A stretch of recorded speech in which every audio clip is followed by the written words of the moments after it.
আগুন জ্বলে এই বুকেতে, তুমি এসে দেখো না।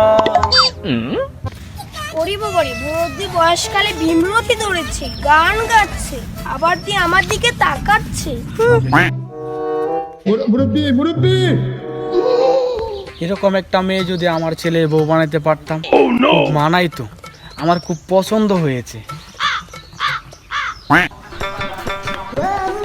ওরে বাবারে, এই বুড়োদি আমার দিকে কি নির্লজ্জের মতো তাকাচ্ছে। মেয়ে দেখতে শুনতে মাশাআল্লাহ হাজারি একটা। ওরে যে করেই হোক আমার ছেলের বউ বানাবোই। ওরে আমার ছেলের বউ বানিয়ে ওর হাতের ভাত আমি খাবোই, কথা আমার একটাই। ওরে বাবারে, এই মুরব্বিটি এখনো আমার দিকে তাকিয়ে আছে। এই মুরব্বি, আপনার বাড়িতে কি ছেলে মেয়ে নেই? যান বাড়ি যান। সর্বনাশ, মেয়েটার কি আত্মসম্মান, মেয়েটা মনে হয় খুব উচ্চ বংশের রে। এরকম মেয়ে তো আমার লাগবে।